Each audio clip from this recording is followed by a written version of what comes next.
नमस्कार दोस्तों, welcome to our YouTube channel TS legal adviser.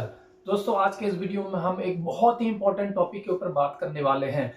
अगर वाइफ आपके ऊपर झूठा मेंटेनेंस का केस दायर करती है तो उससे कैसे आप बच सकते हैं, इसमें कानून में क्या प्रोविजंस हैं, क्योंकि आजकल ये देखा जा रहा है कि ये जो लॉज हैं इसका जो सदुपयोग है कम हो रहा है और दुरुपयोग ज्यादा हो रहा है। इसी के ऊपर बात करने के लिए हमारे साथ मौजूद है हमारे मित्र अधिवक्ता दीपक जी। दीपक जी, इसके ऊपर आप बताएंगे कि इससे बचने के क्या उपाय हैं, क्या तरीके हैं जो ऐसे झूठे केसेस से बचा जा सके। जी नमस्कार दोस्तों, मैं एडवोकेट दीपक आज आपके लिए बहुत महत्वपूर्ण टॉपिक लेके आए हैं। सौरभ जी ने आपको बताया मेंटेनेंस BNSS 144 जी, इसके तहत मेंटेनेंस का केस माननीय न्यायालय में दायर किया जाता है। जी, अब मैं बात करता हूँ कि इसमें मेंटेनेंस केस किसको मिलना चाहिए और लोग इसका दुरुपयोग कर रहे हैं। बिल्कुल बिल्कुल। दुरुपयोग कहने का मतलब है, शादी हुआ जी 2 महीने 3 महीने अपने पति के घर रही जी, छोटी छोटी बातों पे कुछ किसी तरह से मतभेद हुआ, पर उसी वक्त अपने हर बातों, क्योंकि आजकल देखा गया है कि आती हैं जी और दूसरे दिन से कोई छोटी बात होती है तो अपने फोन पे अपने पेरेंट्स को हर बात को बताना, जी, हर बात को जो यहाँ कुछ भी मतभेद होता है उसको बताना। बिल्कुल पेरेंट्स उसको सह देते हैं कि ठीक है, तुम्हारे साथ ऐसा कर दिया, तुम आओ, अब आओ अपना मैके, बिल्कुल। अपना मैके बुला लेते हैं।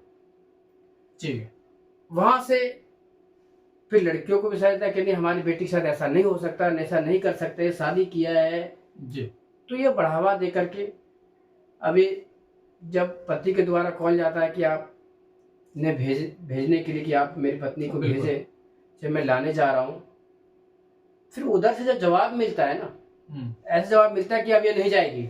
जी जी, बिल्कुल सही देखा जाता है। अब नहीं जाएगी, अब कोर्ट में मिलते हैं। बिल्कुल। इसी 125 पहले कहा जाता था, अब 144 BNS जी एसएस में हाँ। आप जा करके आप इसमें केस दायर कर देते हैं अपनी एलिमनी के लिए, मतलब अपने खर्चा के लिए, वाइफ के द्वारा। और वो अनलीगल अमाउंट का डिमांड करते हैं। अनलीगल अमाउंट, शॉपिंग, मार्केट जाना, घूमना, लाइफ स्टाइल के पैसे, जी ऐसे का डिमांड कर देते हैं। जी,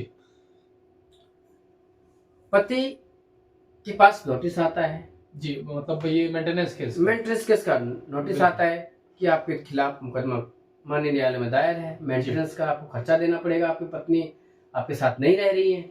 जी, पति इसमें ना घबराए, बिल्कुल। पति अपना WS के माध्यम से रिटर्न स्टेटमेंट जी, और पति अपने पत्नी को रखना चाहता है जी, तो पति द्वारा हिंदू मैरिज एक्ट के अनुसार सेक्शन 9 जी, माननीय न्यायालय में मुकदमा दायर करे, जी वाइफ को बुलाने के लिए, अपने पत्नी को बुलाने के लिए। ओके, ठीक है।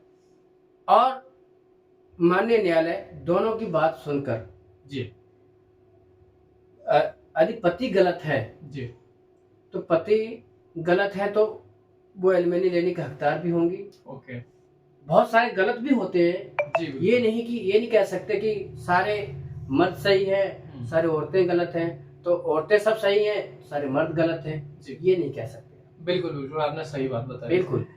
तो उस फैक्ट को देखते हुए 125 BNSS में 144 के तहत भी उसे एलिमनी मिलना चाहिए जी, तो उसे दिया माननीय न्यायालय जरूर ऑर्डर करती है। ओके। नहीं तो सेक्शन 9 के अनुसार दोनों घर बसने का प्रावधान है कि वहां अपनी पत्नी के साथ जिंदगी आगे चलने का संभावना है जी, चल सकता है जी, तो माननीय न्यायालय द्वारा दोनों की मिलाने की आदेश पारित हो जाता है। ओके। तो पति को सेक्शन 9 दायर करने से और अपने पत्नी को लाना चाहते हैं तो कोई मेंटेनेंस आपको नहीं देना होगा। ओके, ठीक है। मतलब सेक्शन 9 केस दायर करने के बाद मेंटेनेंस देना नहीं होगा, बल्कि वाइफ आपके पास वापस आ जाए। बिल्कुल, दीपक जी ने बहुत अच्छी तरीके से बताया इस टॉपिक को।